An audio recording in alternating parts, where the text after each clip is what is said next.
The Little Prince. The sixth planet was 10 times larger than the last one. It was inhabited by an old gentleman who wrote voluminous books. "Oh, look, here is an explorer," he exclaimed to himself when he saw the little prince coming. The little prince sat down on the table and panted a little. He had already traveled so much and so far.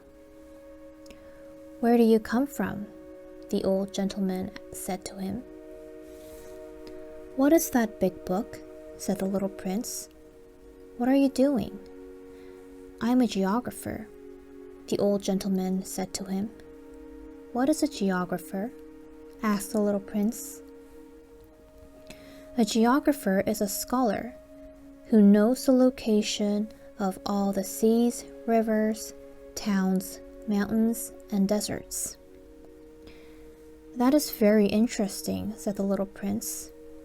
"Here at last is a man who has a real profession."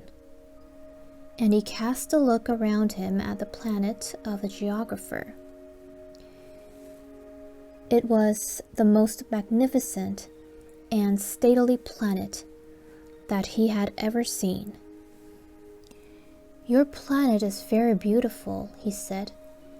"Has it any oceans?" "I couldn't tell you," said the geographer.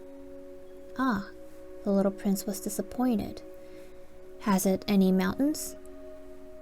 "I couldn't tell you," said the geographer. "And towns and rivers and deserts?" "I couldn't tell you that either." "But you're a geographer." "Exactly," the geographer said. "But I am not an explorer. I haven't a single explorer on my planet. It is not the geographer who goes out to count the towns, the rivers, the mountains, the seas, the oceans, and the deserts. The geographer is much too important to go loafing about. He does not leave his desk, but he receives the explorers in his study. He asks them questions, and he notes down what they recall of their travels. And if the recollections of anyone among them seem interesting to him, the geographer orders an inquiry into that explorer's moral character. Why is that?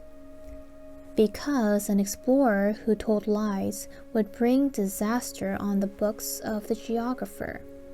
So would an explorer who drank too much. "Why is that?" asked the little prince. "Because intoxicated men see double." Then the geographer would note down 2 mountains in a place where there was only one. "I know someone," said the little prince, "who would make a bad explorer." "That is possible. Then when the moral character of the explorer is shown to be good, an inquiry is ordered into his discovery. One goes to see it?" "No, that would be too complicated. But one requires the explorer to furnish proofs. For example, if the discovery in question is that of a large mountain, one requires that large stones be brought back from it." The geographer was suddenly stirred to excitement.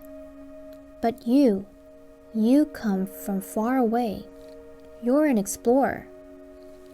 You shall describe your planet to me."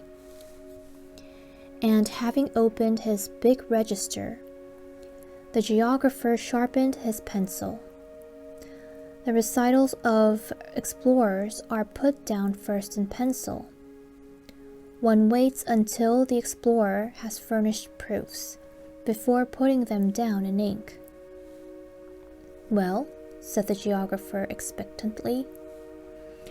"Oh, where I live," said the little prince, "it is not very interesting. It is also small. I have 3 volcanoes.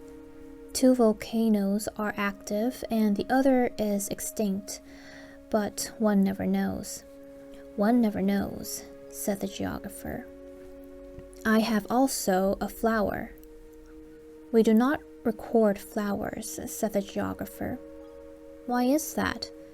The flower is the most beautiful thing on my planet. We do not record them, said the geographer, because they are ephemeral. What does that mean, ephemeral? Geographies, said the geographer, are the books which, of all books, are most concerned with matters of consequence.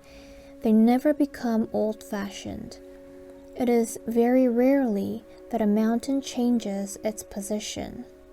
It is very rarely that an ocean empties itself of its waters. We write of eternal things.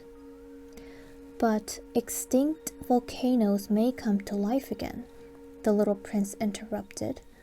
What does that mean, ephemeral? Whether volcanoes are extinct or alive, it comes to the same thing for us, said the geographer.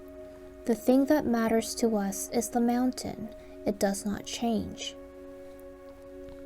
But what does that mean, ephemeral? Repeated the little prince, who never in his life had let go of a question once he had asked it. It means which is in danger of speedy disappearance. Is my flower in danger of speedy disappearance? Certainly it is. My flower is ephemeral, the little prince said to himself, and she has only 4 thorns to defend herself against the world. And I have left her on my planet all alone. That was his first moment of regret, but he took courage once more.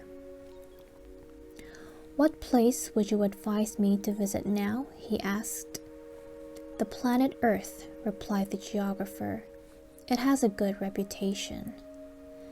And the little prince went away, thinking of his flower.